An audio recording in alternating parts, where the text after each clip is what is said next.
Bonjour à tous, bienvenue dans cette nouvelle capsule vidéo. Avant de débuter, je vous invite à aller visiter mon Patreon pour voir plus de contenu exclusif donc à mes membres Patreon sur la photographie de nature. Donc on parle de photographie animalière et de photographie de paysage. Donc il y a des formations, des critiques photos, des questions-réponses. Donc vous allez tout voir ça sur ma page Patreon. Je vais mettre le lien dans la description. Donc aujourd'hui, je vous parle de matériel. En fait, il y a quelques temps, j'ai fait une vidéo sur les trépieds que j'utilisais et j'ai eu beaucoup de questions sur ceci qu'on appelle la leveling base, donc la base de mise au niveau. Donc, je vous avais parlé, donc ici j'ai la Gitzo qui m'a coûté plus de 250 $ US et je vous ai parlé en fait que je la détestais. Et donc, en fait, ce qui arrive, c'est que quand je porte un téléphoto qui est super lourd dessus, ça fait en sorte que même s'il est serré, la tête devient tout simplement lousse. Donc ici, je peux la visser au complet avec la petite manette et ça bouge toujours et ça devient lousse très rapidement. Donc, en fait, j'ai reçu aujourd'hui ce petit colis. Donc, en fait, j'ai commandé, je cherchais des leveling base sur Internet et j'en ai pas vraiment trouvé. Et finalement, sur Amazon, j'ai trouvé une leveling base que Neewer fabriquait. Donc, Neewer qui est une compagnie qui n'est pas réputée nécessairement pour faire des équipements de très très grande qualité. Mais en fait, parce que moi, personnellement, bon, la photographie c'est mon travail, ça ne me dérange pas de payer ce prix-là pour avoir une pièce d'équipement comme ça, mais il faut que ça marche. Et présentement, j'ai payé ce prix-là, 250 US, et finalement, je ne peux jamais vraiment m'en servir. Donc, ça ici, ça coûte environ 25 à 30 $. Je vais mettre le lien dans la description. Et je me suis dit qu'à ce prix-là, j'allais l'essayer, voir qu'est-ce que ça allait donner. Donc, ça va être un petit unboxing également. Donc, ici, on peut voir Neewer 75 mm Half Ball Head Flat 2 Bowl Adapter. Donc, on repassera pour la présentation. On voit qu'ils ne font pas dans les emballages de super grande qualité comme Apple ou d'autres compagnies pourraient faire. Donc, on rouvre ça ici. Donc, on a la documentation qui vient expliquer comment utiliser cette chose. Cool. Ensuite, ici, on a des pièces de rechange. Donc, on a des petites clés. Une vis qui a l'air d'être la vis centrale. Des petites vis également pour mettre dessus. Et la pièce maîtresse. Et voilà. Donc, juste au toucher, on sent beaucoup plus le métal. Ici, c'est lisse, c'est en fibre de carbone, il y a un petit caoutchouc. Ici, c'est rigide. C'est du solide. Bon, je ne sais pas si c'est vraiment un plus. Au niveau du poids, je dirais que ça ressemble à celle-là.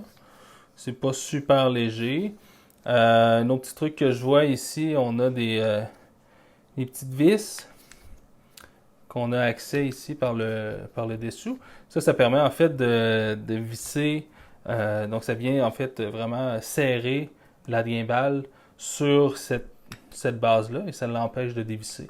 Donc ça c'est super pratique. Donc la poignée est assez courte.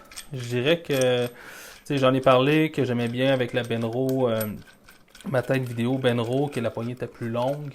Que j'aimais vraiment ça. Bon, ici, c'est sensiblement la même taille que la Gitzo. Bon, la manivelle, ici, la poignée est un petit peu plus grosse quand même. Donc, on va voir de quoi ça a l'air. Donc, la première chose que je vais faire, c'est que je vais dévisser ma gimbal. Comme ça ici. Donc, on va dévisser la Gitzo. Ça. Et on va venir visser. Donc la première chose que je remarque sur la Gitzo, on a une petite bulle de mise au niveau ici. Super pratique parce que c'est ce qu'on veut faire avec. Ici, il n'y en a pas. Donc ça, c'est vraiment une déception. J'ai un petit plateau que j'avais acheté il y a plusieurs années. Là. Je dois avoir ça dans une boîte à quelque part qui allait justement entre la base et la tête des trépieds avec une bulle de niveau. Donc je vais pouvoir la réutiliser. Mais ça, c'est vraiment un gros... parce qu'en fait, c'est à ça que ça sert. Ça sert à mettre au niveau. Donc ça prend une bulle de niveau pour... donc ça, c'est un petit peu moche. Donc ce qu'on va faire, je vais venir visser ça au max.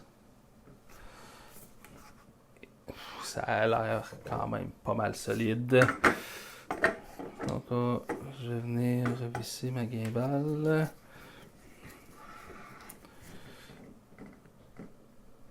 Parfait. Ça serait que c'est bien. Cool. Bon, fait que dans le fond, je vais bien visser ça ici au max et je vais essayer de la... Et pareil. C'est vraiment plus solide que le Gizzo, ça n'a juste rien à voir. J'applique la même force et même plus fort encore, puis ça bouge une petite affaire. Ouais, c'est assez surprenant. Je pense que je vais quand même, je vais l'essayer pour quelques temps, mais je pense que ça va devenir ma nouvelle plaque, ma nouvelle base de mise à niveau, ma nouvelle leveling base. Parce que celle-ci, malgré qu'elle est bien belle, c'est une origine de Gizzo, elle est belle, mais en fait, je peux même pas l'utiliser. C'est vraiment pas... elle est inutilisable. Donc, vraiment, la Neewer, pour ce prix-là, je pense que c'est super intéressant. Bon, ça sera de voir après quelques semaines, quelques mois sur le terrain, voir qu'est-ce que ça en dit. Donc, super produit. Je vais mettre le lien, bien évidemment, de tout ce que j'ai parlé aujourd'hui dans la description. Donc, j'espère que vous avez aimé cette capsule vidéo. Si c'est le cas, cliquez j'aime, commentez, partagez, c'est toujours apprécié. Allez voir mon Patreon si ça vous intéresse d'avoir plus de contenu. Et on se dit à la prochaine. Ciao!